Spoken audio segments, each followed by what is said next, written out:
Everyone to the second of our 4-week classes on New Beginnings in Meditation. It's very nice to see you all here today, and welcome also to those people who are watching via their phone or computer or whatever it is.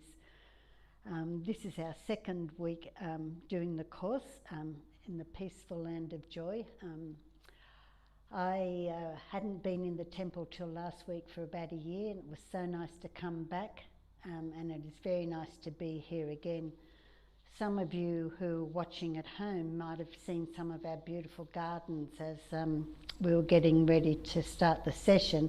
And I know you people here in the temple got to walk through them today on your way from the car park. It's quite beautiful, isn't it? And thank you to Geshe and all the volunteers who put such an effort into making it such a wonderful place for us all to come. These temples and gardens are on the land of the Wurundjeri people, and I acknowledge them as the traditional owners. I also pay my respects to their elders past and present, and extend that respect to the Aboriginal and Torres Strait Islander peoples of other communities that may be with us today. So my name's Pam, and I'm a student here at the Tibetan Buddhist Society, and I'll be leading us in this session and the next 2 sessions. Hope you find the classes enjoyable, helpful, but also challenging. I'd hate to think you're sitting here not learning anything new, not experiencing anything new.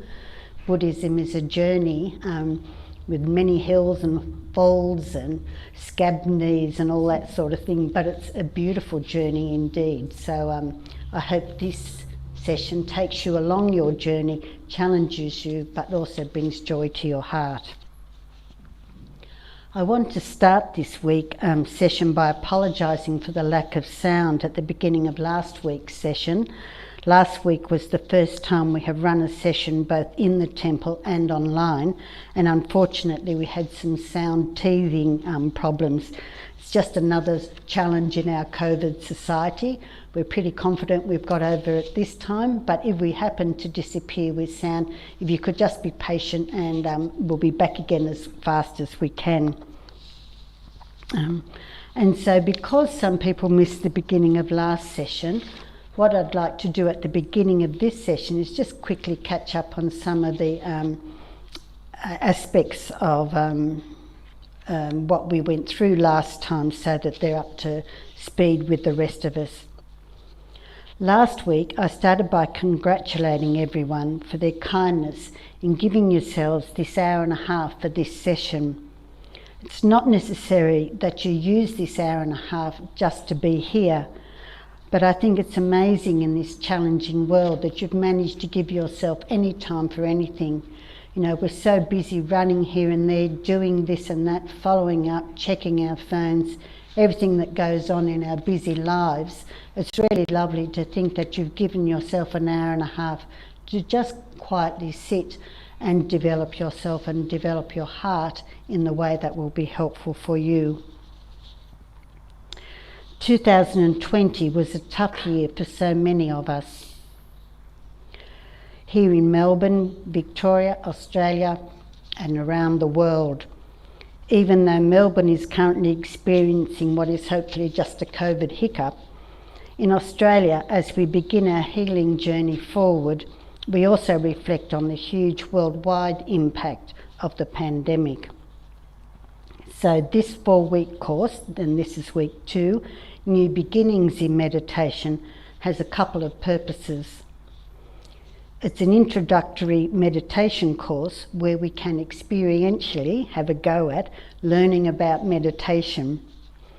I'm also hoping that this course will provide an opportunity for healing so that we can restore peace and happiness in our lives, and we can cultivate the wish for healing for those in other countries suffering from COVID, as they have been for the last 12 months and more.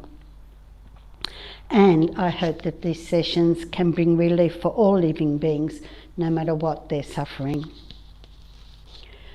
From a Buddhist perspective, peace, kindness, happiness, and well-being all come from within, from our minds. It is not to be found out there in riches, friends, possessions, status, work, and so forth. Meditation is one of the most effective ways to train our minds so that we can live in kindness for ourselves and for others. This week we'll do quite a bit of meditation again. I certainly got you going last week. I think in the hour and a half we probably spent about at least an hour and 10 minutes meditating, and I intend to challenge you all again this week. I'll lead you through everything, so it will be quite not easy, but you'll be able to do it. But I would like to think that you'll also be developing as you do it, and I'll lead you through, so it won't be too bad. Yeah. And then at the end of the session, as usual, we'll have some time for questions. To start off today, I'd like to introduce the structure of a meditation session. So a meditation session has 3 parts. The first part is a smaller part, and it's the intention or the motivation for doing the session. Particularly in modern day mindfulness meditation sessions, not Buddhist ones, other ones, people just sit there and be mindful, various things, perhaps the sounds around them, how their body feels, that sort of thing. In Buddhism, we have particular reasons for doing meditation. We're not just here to be aware, we're here to train our minds so that we can live in peace and kindness with others. So when we set up the motivation at the beginning of the session, what we're doing is we're deciding what we want to work through, what we want to try to achieve by the end of the session. It gives us a purpose and intention for the session. So that's the first section. The second section, which is the largest section of any meditation session or any Buddhist practice session, is the actual practice itself. This is the main part of the session where we usually look at a particular aspect of Buddhism and we develop our understanding of it further. Might be through meditation. In Buddhism we use the term listening, thinking and meditating on. So we might listen, for example, to the teacher as you're doing now, or think about what the teacher has said, whether we understand it, whether we want to take it further, do we have questions, that sort of thing.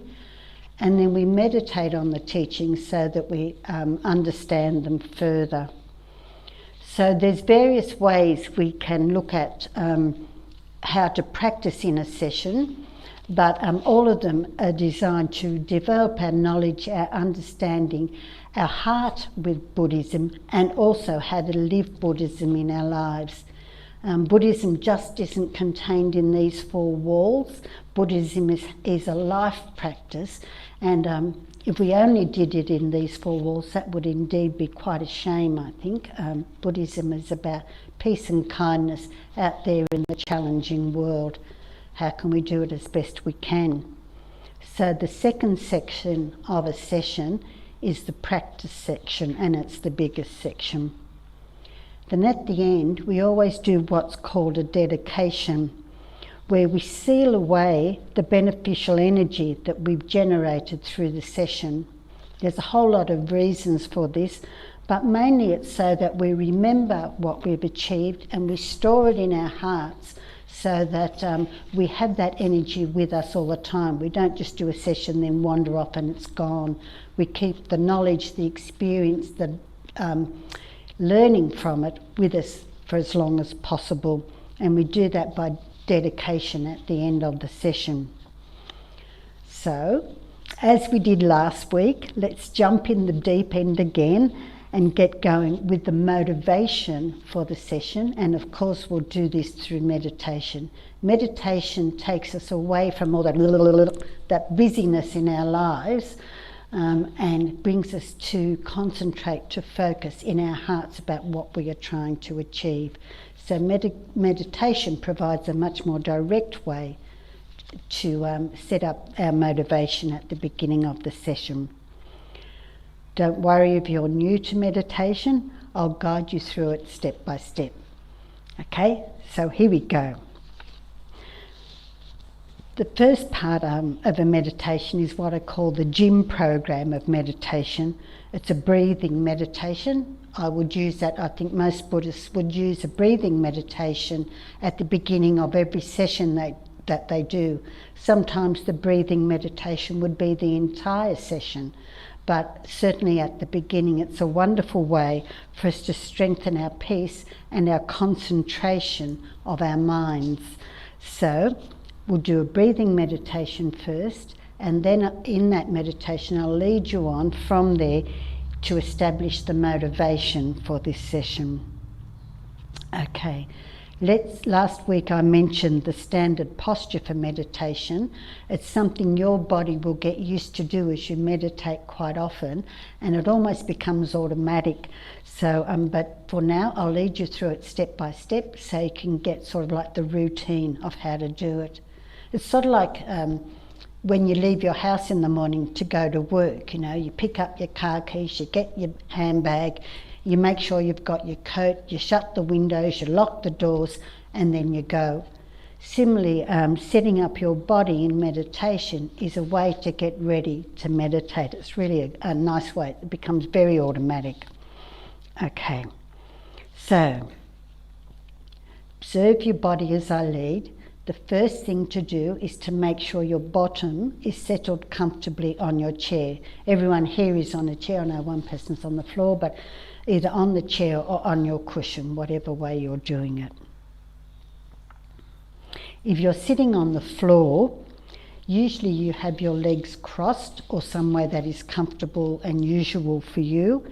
If you're sitting on a chair, it's best to try not to cross your legs, but to put your feet flat on the floor if you can reach. I know sometimes the chair heights are challenging. Put your feet flat on the floor, and men and women are different, but put your feet about that far apart, so not a big splayed sitting. You're trying to get your body to be one unit of energy. Yeah? So, bottom settled, feet flat on the floor. Okay. Now come to your spine, your backbone. It should be straight like the trunk of a tree, because like the trunk of a tree, your backbone supports the weight of your body. Your neck, your head, your arms, your legs, all the strength comes from your backbone. So make sure your backbone is straight. Your shoulders are level.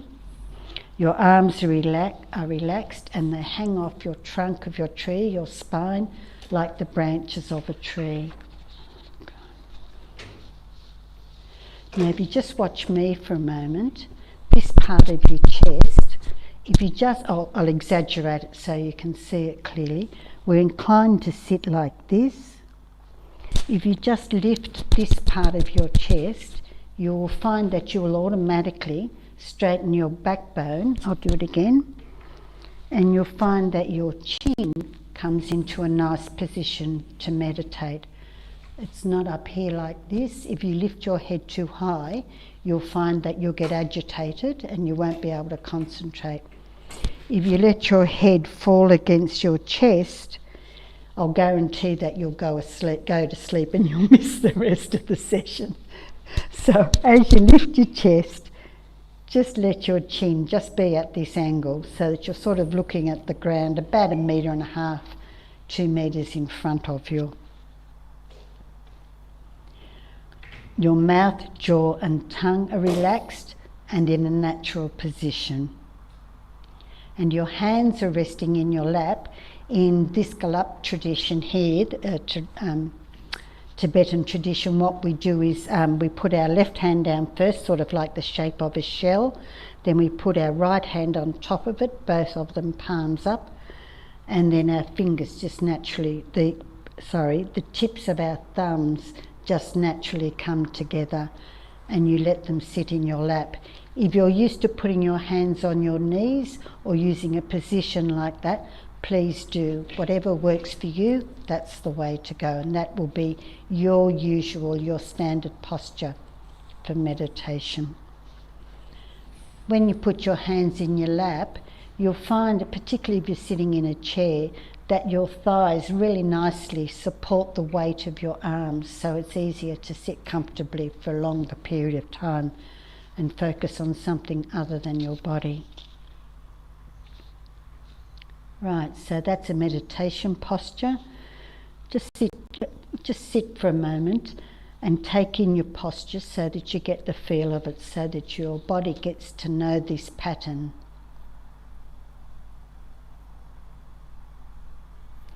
Your body will become quite familiar with it, and you'll be able to adopt it very quickly. Now if you just gently close your eyes, don't screw anything up, just gently, so that your eyelashes just touch your cheeks. Sometimes people meditate with their eyes half closed, but I think particularly as we start off learning to meditate, it's easier to just gently close your eyes. Stops you sliding into looking at things. And if you listen to my voice, here we go, we're already meditating. Just checking your body. Take your mind to the top of your head, up to the crown, and then we're gently going to scan down just to check for any tension or uncomfortableness, and we will just gently move that if you need to. Don't move yourself too much or you'll disturb yourself and your settledness. So starting at the crown, coming down your head, your face. Check out your forehead in particular and between your eyebrows. That's often where tension is stored. Let them smooth out. Your neck, shoulders, arms and hands, your body, legs, knees, ankles, feet and toes.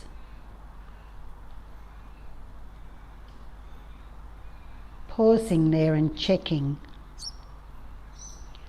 is your body relaxed and comfortable?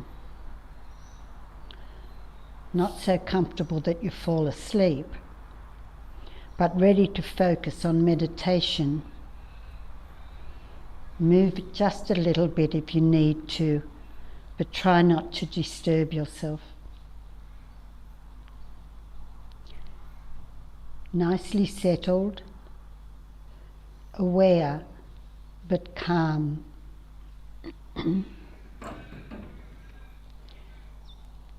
Now bring your mind in again. Take your focus back down to your toes. Then gently scan back up. Toes, feet, ankles, knees, legs, stomach area, all relaxed.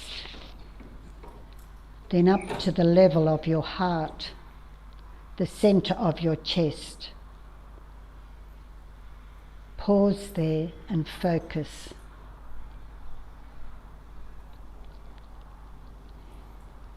This is where we meditate, the mind, the centre of our chests. We don't meditate in the brain. The brain is just part of the body. We meditate using our minds. Sit quietly and concentrate there, around the centre of your chest, your mind.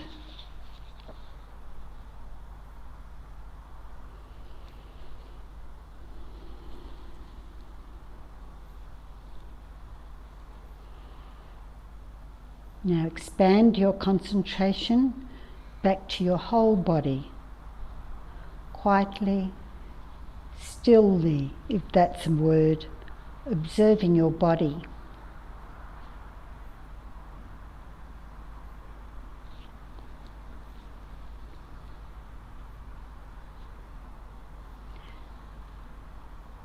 Now gently slide your concentration across from awareness of your body to awareness of your breath. Breathing naturally, without forcing anything. Just observe the sensation of each breath as it goes in and out, just inside the tip of your nose. Breathing in and breathing out. Breathing in and breathing out. The sensation of the breath at the edge of your nostrils as the air moves in and moves out. Stay focused in that area.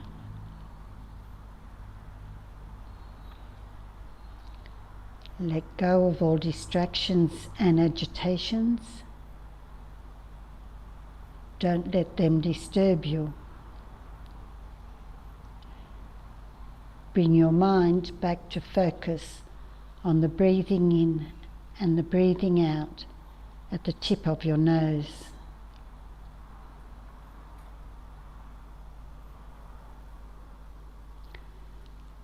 Let go of thoughts and memories of the past, plans and imaginings of the future.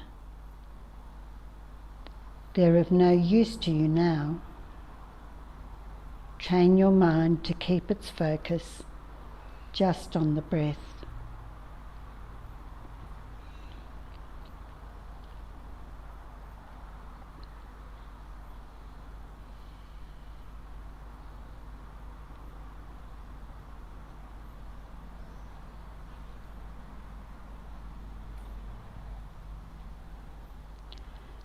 As we sit here in meditation, let's continue by establishing our intention, our motivation for this session today. Motivation is important because it clarifies the reasons for us doing this session. When we know what we are doing, our minds become more settled and we can enjoy this time.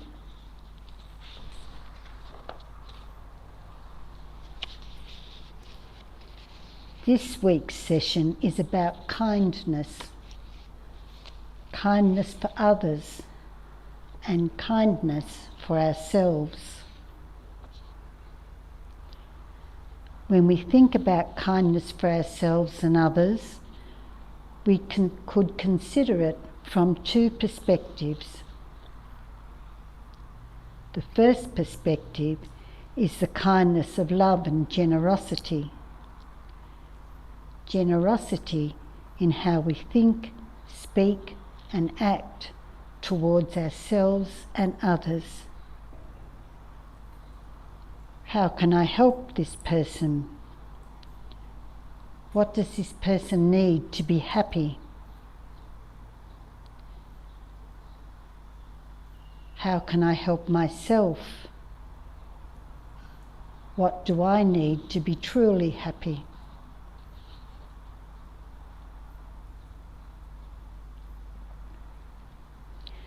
The other kind of kindness is the kindness of compassion and understanding, the gentle kindness of forgiveness and acceptance, a kindness that purifies our minds of those ungenerous thoughts.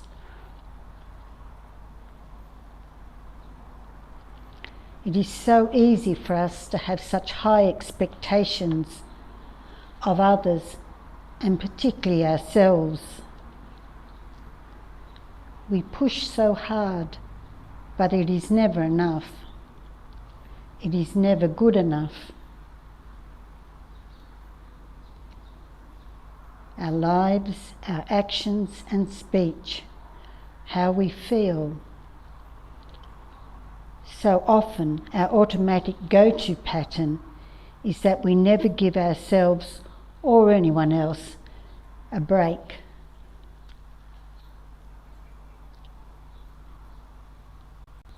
We constantly strive to climb the mountain, but we never seem to be able to reach the top.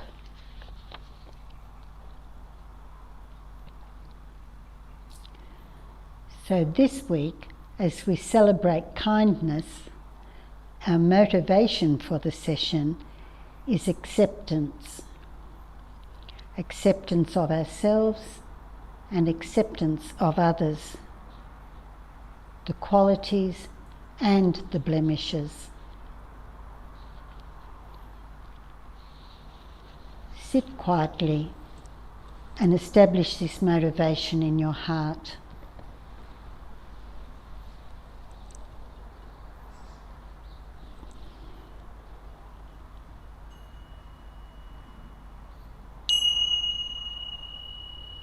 Then when you're ready, gently release your concentration and open your eyes.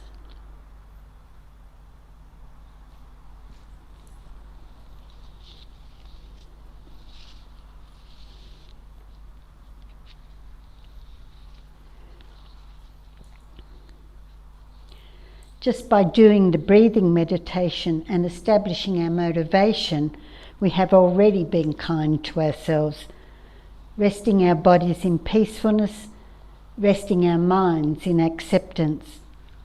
No questions, no doing, just being. So often we have no time to do this. Let's move on to the practice section of the session. I was thinking as I was preparing this session how intriguing our minds are, because like what happened then was, even as I led you through the meditation posture setup, your mind was already underway. First you drew your mind down through your body, then you widened your mind to take in your whole body. Then you brought it in really narrow to your toes. Then you moved your mind back up through your body, up to your heart where meditation happens. And then you intensified your mind and concentrated there. Then you got your mind to do something else. You started to watch your breathing with your mind. You monitored your mind with your mind as you were doing your breathing. And you kept yourself on track. Yep. Isn't it amazing? You know, our minds have such flexibility and agility. We don't even realise we've got them, and yet we use them in such astounding ways. So let's review the theory of what we did. This course is based on Geshe in the photo behind me. Geshe Acharya Thubten Loden, the spiritual leader of the centre here. This course is based in Geshe Meditations on the Path to Enlightenment. It's one of the many books he has written for it, but I'm using this particular one in this course. It looks like this on the cover. I'm sure many of you have got the copy of it.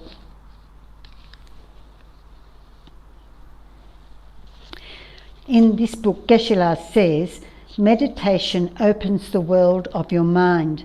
As you come to discover more of the nature and pervasiveness of mind, you will come to realise that there is in fact no other world but mind. Mind alone determines whether you will experience happiness or suffering from the events in your lives. It's really interesting, isn't it? It's not the events that cause our emotional reactions. It's what our minds do with those events. So Buddhism helps us to take control of the way we experience the world, to rearrange not their externals but the internals, not to change the world but the way we experience it. As we reflect on mind, we start to see the beauty of meditation to transform our minds. In meditation, we train our minds so that they become a source of happiness and benefit for both ourselves and others. We use meditation to thoroughly and deeply acquaint the mind with objects of virtue, as they are called. All those things that make our minds happy now and in the future.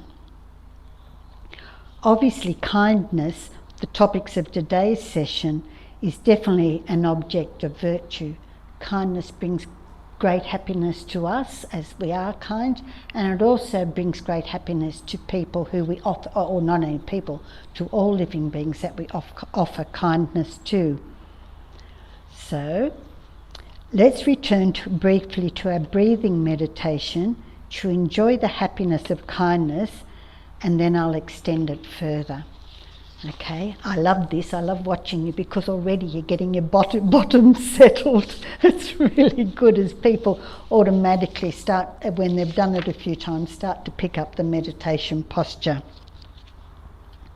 We're going to go back to the breathing meditation for a moment and for a little bit, and then I'll take you into what's called a visualization meditation, where we use our vision, mental vision, if I can put it that way, our imagination for the meditation and to generate the learning and the feelings of the meditation. So are we ready? Into your standard posture. Get your bottom comfortable. Legs crossed if you're on the floor. If you're in a chair, make sure your feet are well settled. Try not to cross your legs unless that's the way you prefer to sit.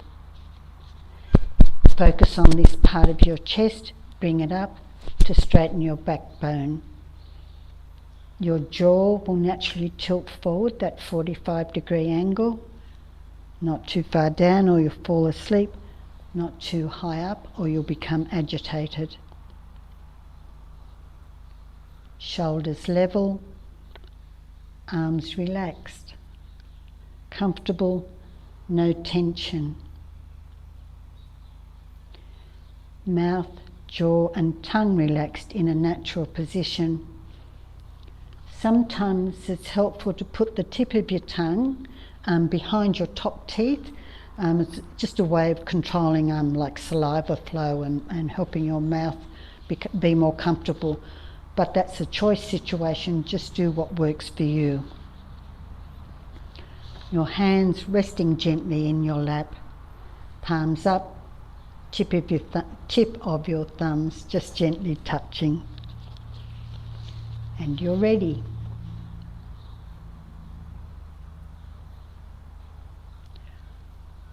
Gently close your eyes.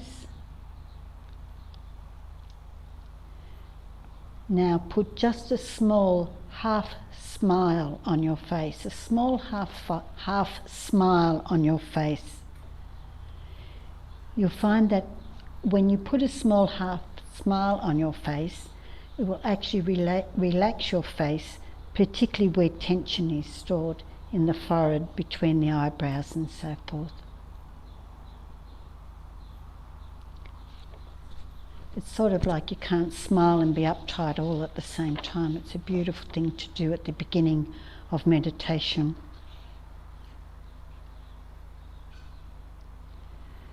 Take your mind back to the breathing meditation that we just did. The rhythm of your natural breathing, the in and the out, just inside your nostrils. Focusing, breathing in and breathing out. Breathing in and breathing out. At your own pace.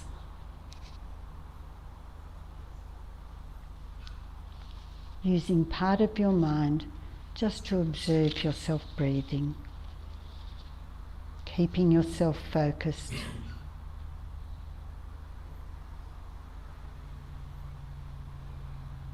Don't let your mind wander, pull it back in. If you're drowsy, make yourself alert. Breathing in and breathing out.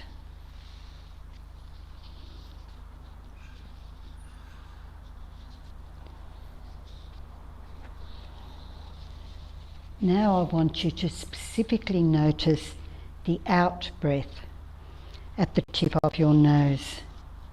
In each cycle you breathe out and imagine that every breath out is dispelling black smoke and soot. Each time you breathe out, it comes out through your nostrils, black smoke and soot, and just disappears. Gone, evaporated, gone forever. Breathing out, black smoke. Breathing out, black smoke. Breathing out, black smoke.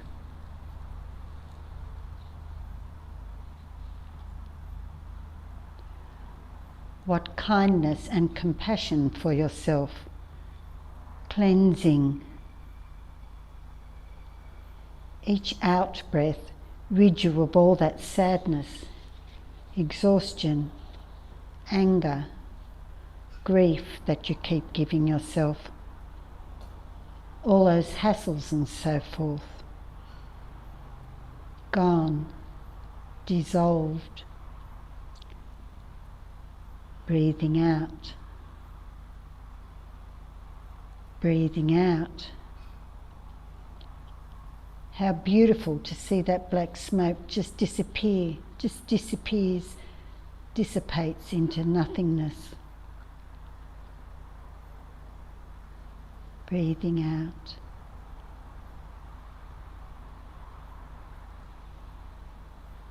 Keep yourself in the rhythm of your breathing. Don't let your mind wander. The breathing out.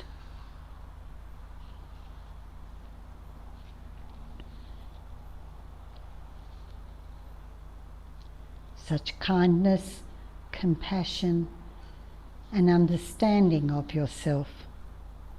All the qualities and all those blemishes. Acceptance. It is as it is.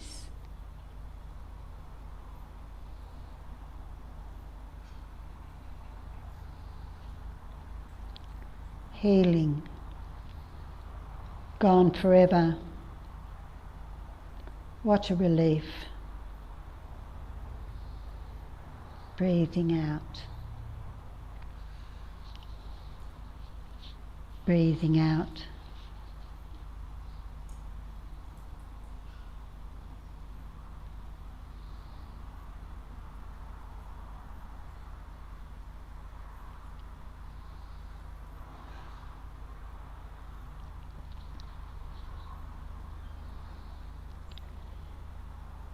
Now, change your mind's focus to your in-breath, the breathing in.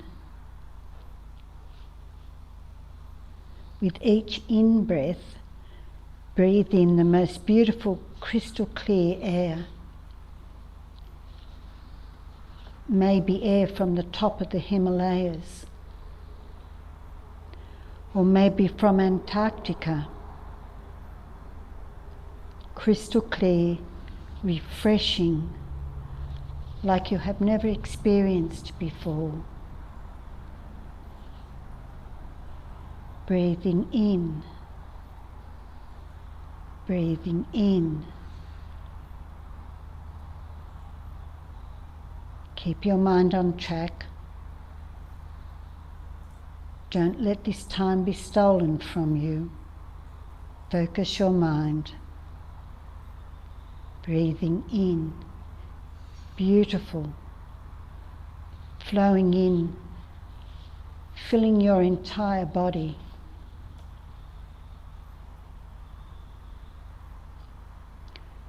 Revitalizing, refreshing, renewing.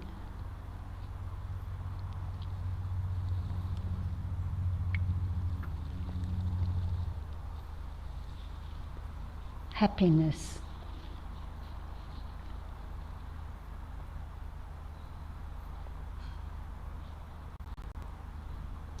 Such kindness you give yourself. Love and generosity. All your qualities and all your blemishes. Acceptance.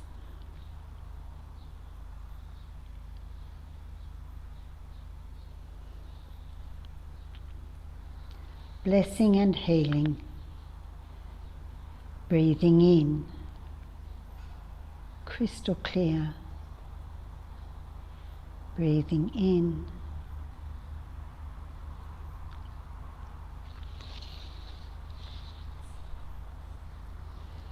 How beautiful, what a relief.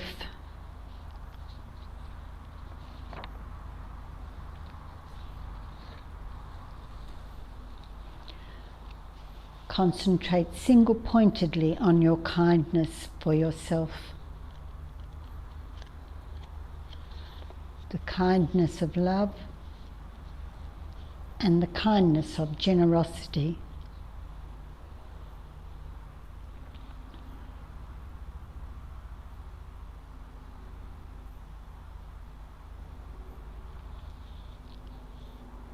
we have renewed and replenished ourselves with the kindness of love and the kindness of generosity, the kindness of compassion, the kindness of understanding, acceptance of qualities, and acceptance of blemishes.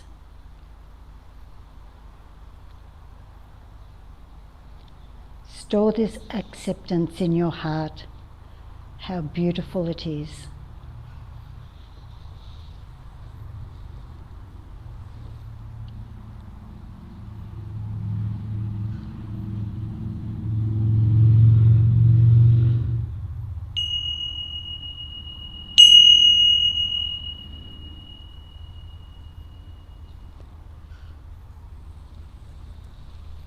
When you're ready, gently finish the meditation and open your eyes. Have a bit of a wiggle if you want to too.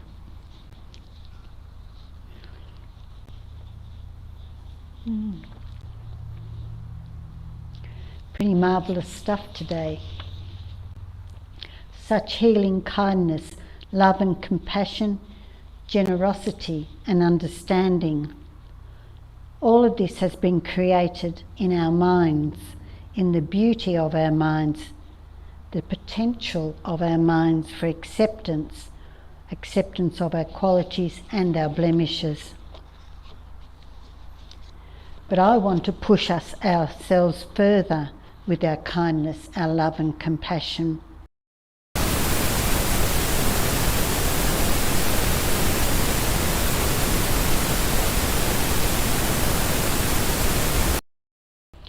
I'm sure you've seen him on television and so forth, even if you can't see him now.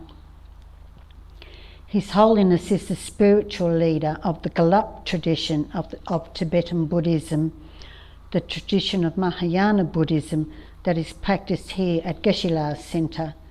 Now, I just used a whole lot of technical words. I'm not apologising for that. What I'm doing is introducing you to some of the words that you'll hear along the way in your Buddhist journey. I remembered when I first started Buddhism, I was taking notes and I'd frantically write all these words I didn't understand. I couldn't even spell them, of course, up the top of the page so I could look them up later. So today I used one word, which is Gelug, it's pronounced different ways, which is the sort of Buddhism that His Holiness is the spiritual leader of, and the sort of Buddhism that is practiced here. And here and His Holiness, of course, are Tibetan Buddhists. Okay. So I'm sure you know that as His Holiness travels throughout the world, He's the embodiment of kindness, of love and compassion. You watch people when they come to have audiences with Him or talk with Him or shake His hand or whatever it is, He beams His happiness, and people just by seeing Him also beam happiness. It's like you can't help but do it because of the beautiful aura around Him that He gives to the people He's meeting directly and to everyone around the world. So I wanted to read a couple of quotations from His Holiness today, just to take us into the next section of our practice. His Holiness says, and my religion is simple, my religion is kindness. And he also says, from my own, this is His Holiness speaking, from my own limited experience, I have found that the greatest degree of inner tranquility comes from the development of love and compassion. So, I mean, we can think about what he says there. From my own limited experience, I have found that the greatest degree of inner tranquility comes from the development of love and compassion. We can think about that many ways indeed, but today as we focus on kindness and developing that inner qualities of ourselves, our inner tranquility, you can really see the wisdom of his words. So in the previous meditation, we developed our inner tranquility with kindness, love and compassion for ourselves.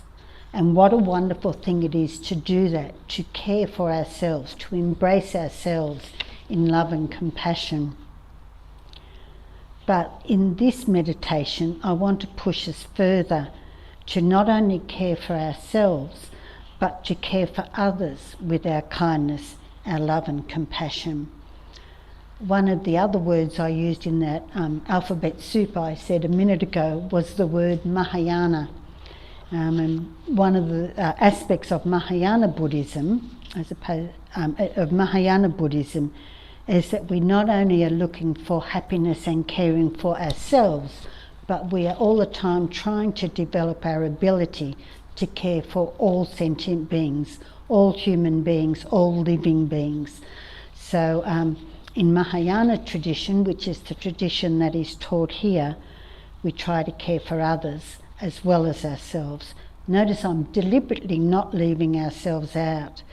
Buddhism is by no means a doormat philosophy. We're not there to only look after others. We're there to look after ourselves and everybody else and ourselves. That's one of the things that's really beautiful about Buddhism. So let's do another meditation where we're extending that caring to not only include ourselves but to include all living beings. So this is a visualization meditation. We're using that technique again that we used in the first one, and it's one that one of the wonderful students who lives in Sydney, one of Geshe-la's students, Rod Lee, used in a festival a little while ago. So I've adapted that a bit for our class today. So this is a love and kindness meditation for self and for others. So here we go, getting your bottom settled, using our standard meditation posture, your legs and feet.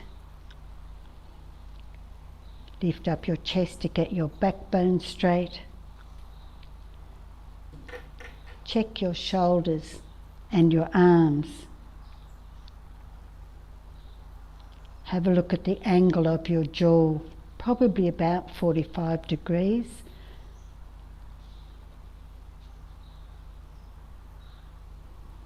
Are your mouth, your jaw and your tongue relaxed? Your hands relaxed in the position you use for meditation.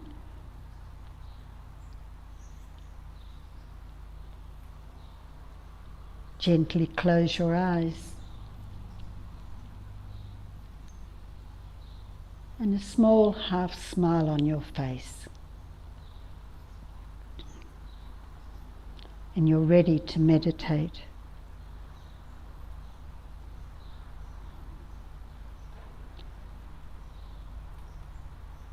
Just gently do 2 rounds of 3 breaths at your own pace to make sure you are settled in body and settled in mind.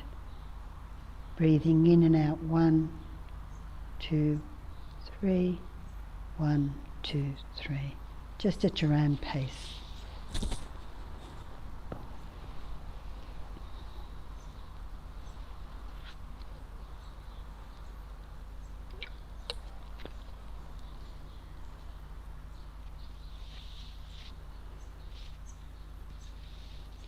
Right. In this imagination meditation, in front of yourself, there is, it's like you are looking at yourself sitting comfortably in a chair just in front of you.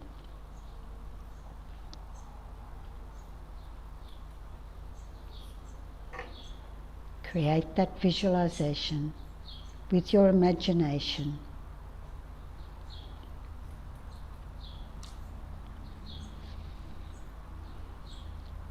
As you contemplate yourself,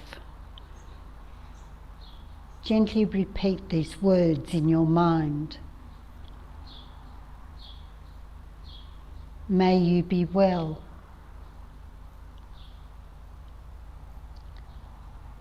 May you be happy.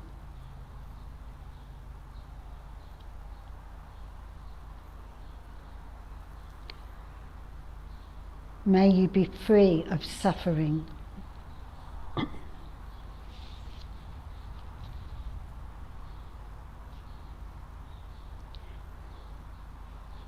Develop this heartfelt wish for yourself,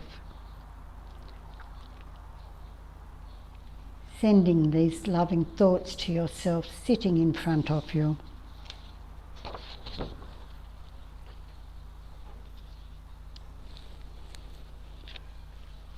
May you be well.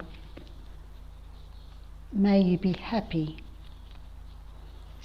May you be free of suffering.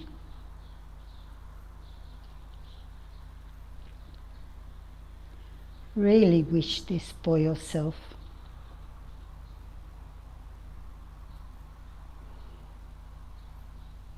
May you be well. May you be happy. May you truly be free of suffering.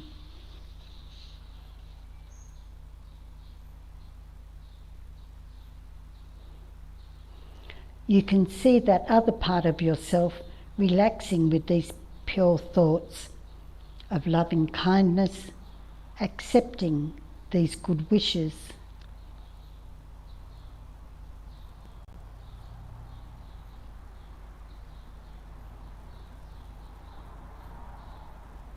Peaceful, happy, maybe even smiling back at you.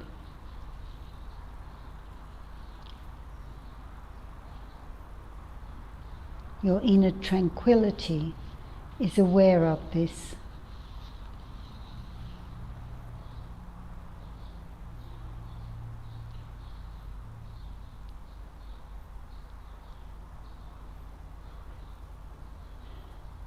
Now allow that visualization of yourself to dissolve.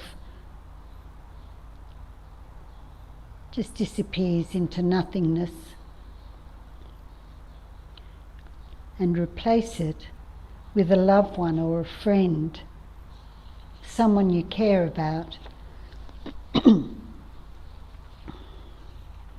This person is now materializing in front of you.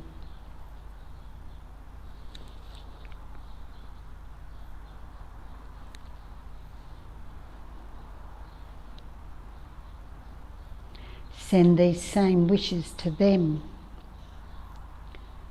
May you be well. May you be happy. May you be free of suffering.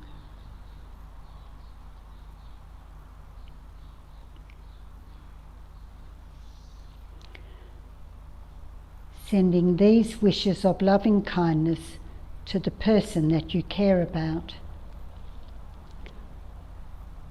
Send it out to them. May you be well. May you be happy.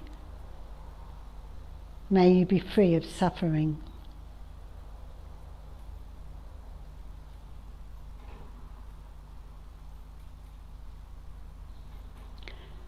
And see the results of your meditation practice as this person accepts your good wishes. Peaceful, happy, maybe even smiling back at you.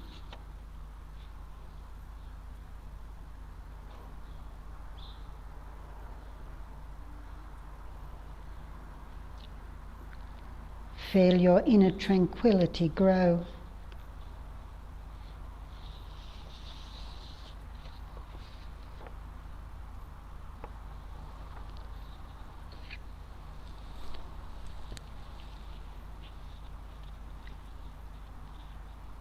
And now allow this person to dissolve and disappear.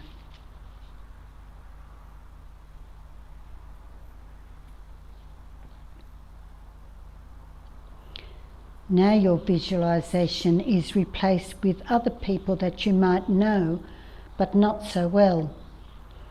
People you may bump into, maybe even people you haven't met before.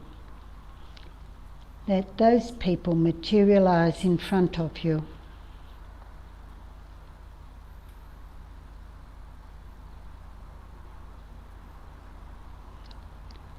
With our loving kindness and compassion, let's do the same for them, just as we have for ourselves and our loved ones. May you be well. May you be happy. May you be free of suffering.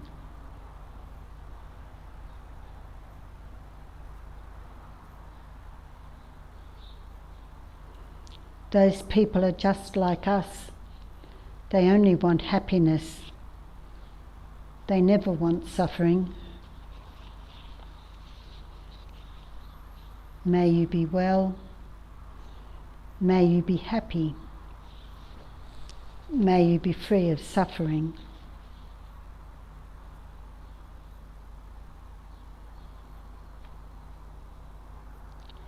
It's not only our words, it's the sensation of sending loving kindness to these people.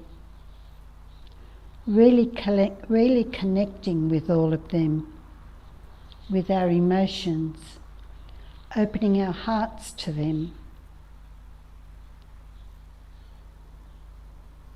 May you be well. May all of you be happy. May you be free of suffering.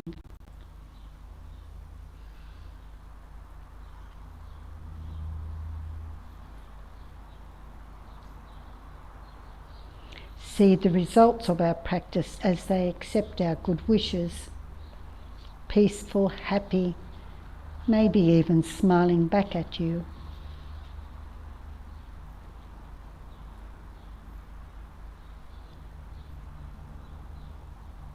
And feel that your inner tranquility has grown further.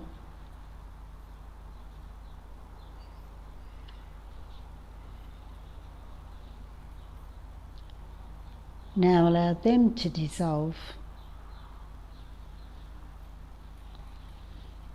Let's take our meditation a step further. Before us, as far as the eye can see, are all the people, the entire population of the world. You can include animals and pets, insects, fish, birds, anything you wish, every living being.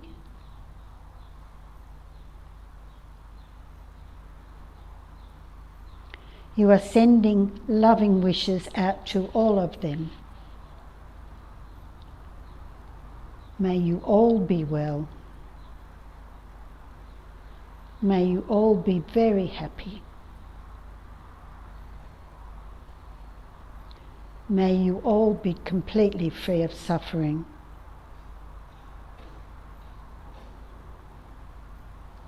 Sending this out from your heart to all people and all living beings.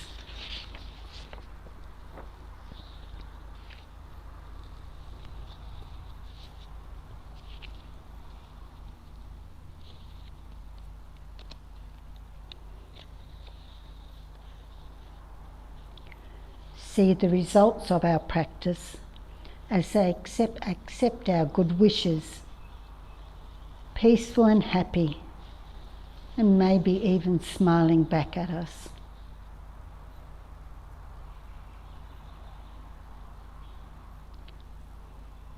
In doing this, feel your inner tranquility grow even more.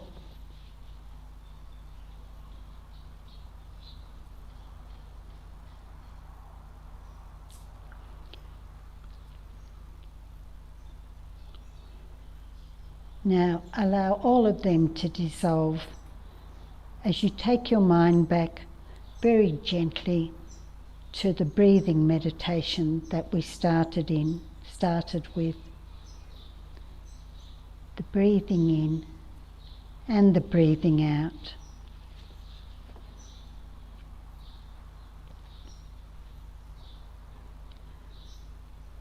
Not going anywhere, forward or back, just staying in the now, just focusing in the now of breathing, the breathing in and out.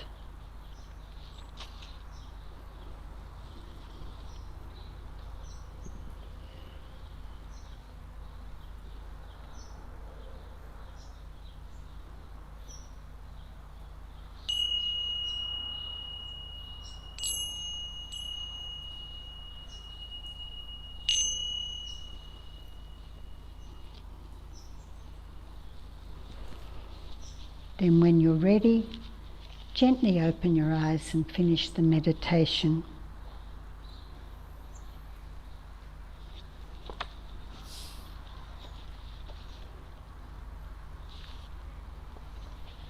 My goodness, we've done so much meditation this afternoon. It's amazing, fantastic. Of course, sometimes we've lost our concentration, wiggled a bit, wandered off, gone to garbage land in our head. That doesn't matter. The point is we will bring ourselves back all the time. Meditation is a training program for our minds. If we don't have hiccups, mistakes along the way, we've got no opportunity to practice bringing our minds back. So in some ways, wandering off every now and then is a good thing to happen because it gives us a chance to refocus our minds on our meditation and our kindness to all living beings. How healing kindness is, the kindness of love and generosity, the kindness of compassion and understanding, and the acceptance that goes with it. The acceptance for ourselves, those we care for, all human beings and all living beings.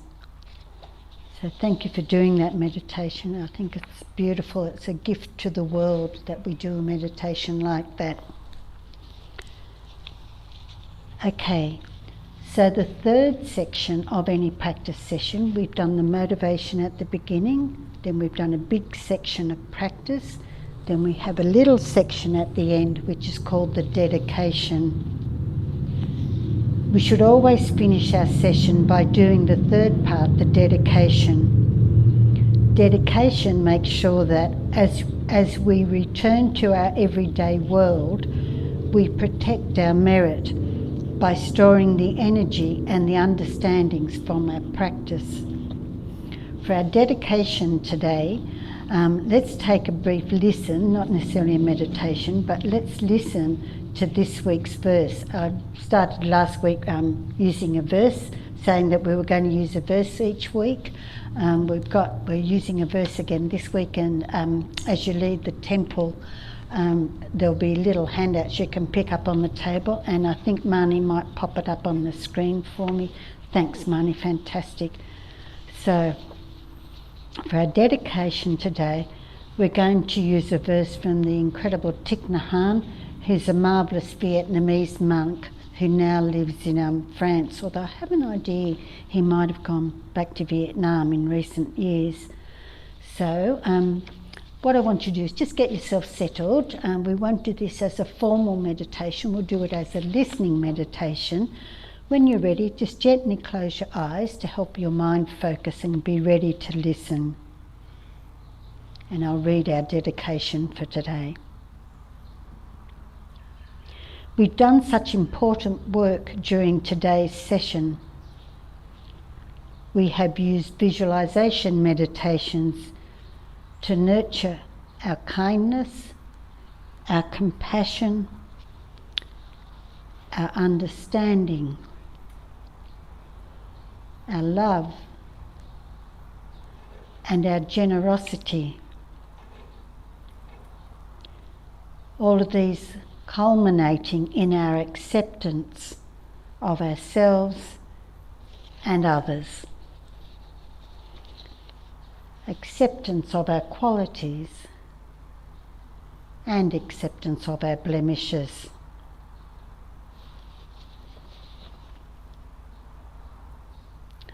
Thich Nhat Hanh says, don't worry if you feel you can do only one tiny good thing in one small corner of the cosmos.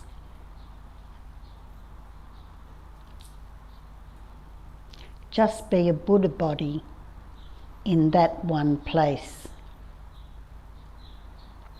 And I'll just repeat it for you. Thich Nhat Hanh says, don't worry if you feel you can only do one tiny good thing in one small corner of the cosmos. Just be a Buddha body in that one place.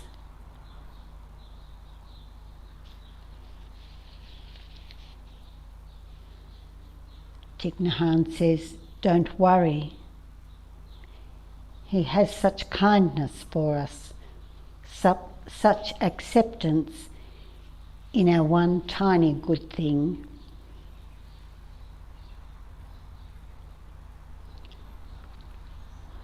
But he also expresses such confidence in our potential, our love and our compassion, our potential to be a Buddha, the embodiment of kindness, love and compassion, our acceptance. I'll read the verse again. Thich Nhat Hanh says, don't worry if you feel you can only do one tiny good thing in one small corner of the cosmos. Just be a Buddha body in that one place.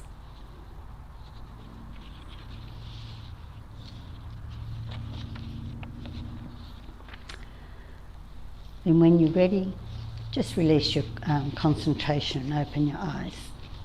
Excuse me. So, next session, same place, same time, 1:30 on the 14th of February.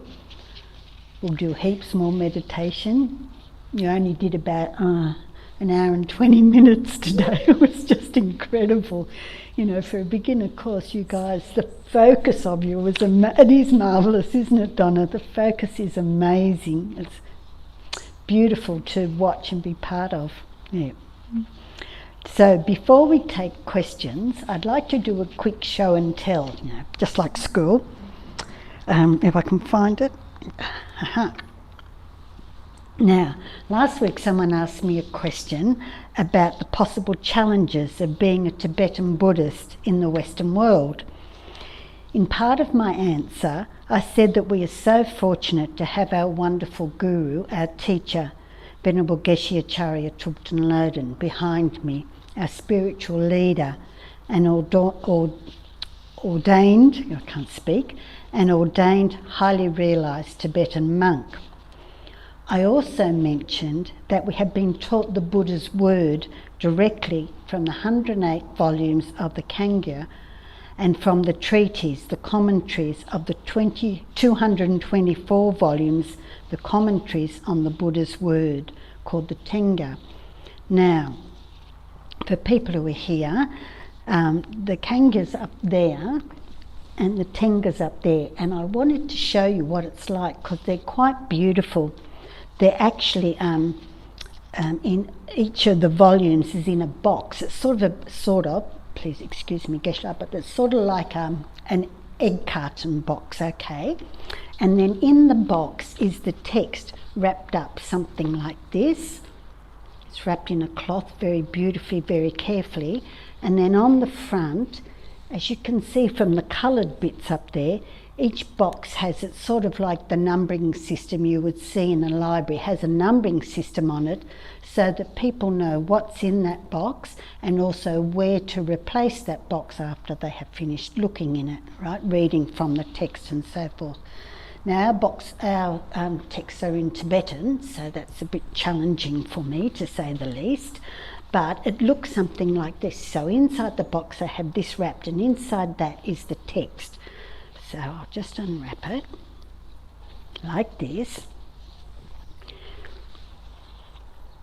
And it's always in a cloth because we, treasure these things so much. So we never put them on the floor or even on the table. We protect them with our cloth. And then they're a book like this. This is in English for my benefit, and it's actually the Heart Sutra.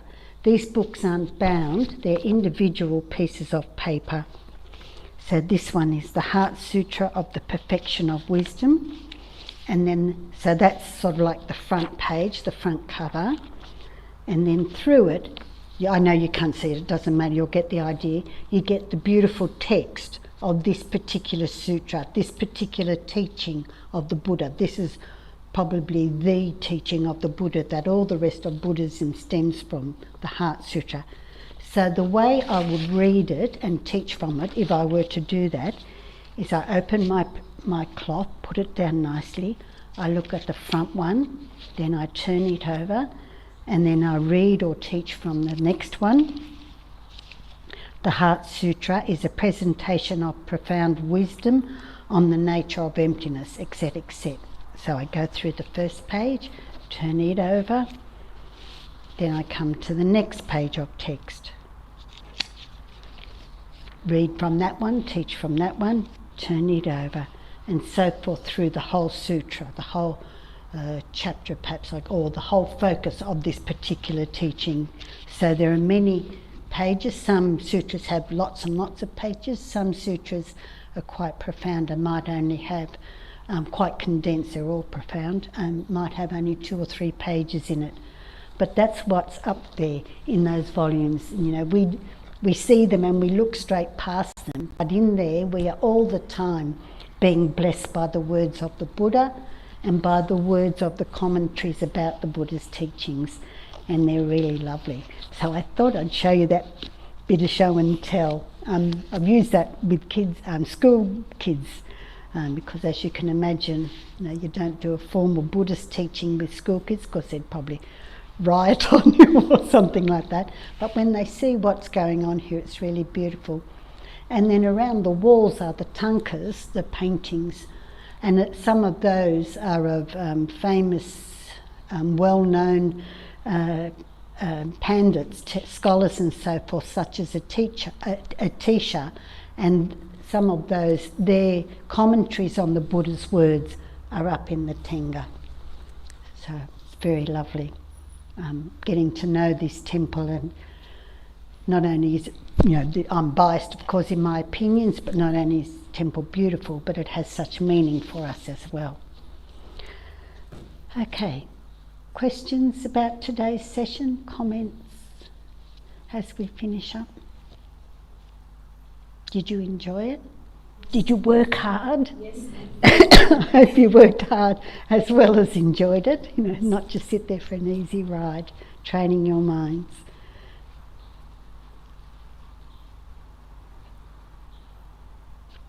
It's beautiful, Pam. Thank you. Thanks, Donna. Yes, I enjoyed it too. It's very special to teach, partly because you get to study the Dharma, the word, the teachings of the Buddha more, but also because you get to feel the beautiful aura of the temple when people are meditating as a group, the beautiful peacefulness. It's very nice, yeah. How'd you go meditating for that long? Good? Managed it? Yeah. I noticed, people seem, from here, seem to be, still focusing and able to concentrate. Yeah, no, that's right. No one leaning at an angle because they're asleep. It's because it's quite difficult at first, I think. It's very, we lead such busy lives. Our heads get so busy, buzzing here, buzzing there. It's like a bumblebee inside your skull. It's really nice to come down here to your heart, to your mind, and just sit in peacefulness and quietness.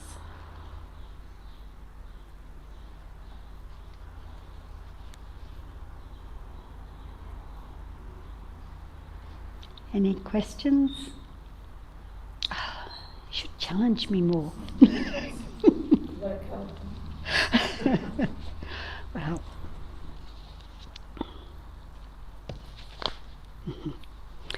let's finish off for today then. those who wish, I'll see you next week. Hope, as I was saying, I hope today's class has been enjoyable, but also challenging as you learn more about meditation and Buddhism.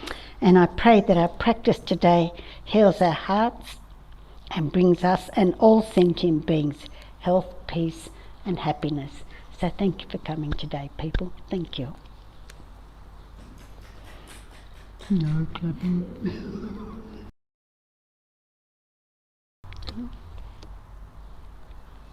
Thank you. And sorry. I'll just use my projection. I believe we've got afternoon tea outside, and also the wonderful enjoyment shop is open there with Tanina if people would like to go for a stroll through there as well. I think it'll be open for a little while, so you probably have time to have a cup of tea and go there afterwards. So enjoy whatever you wish to do. Thank you, people.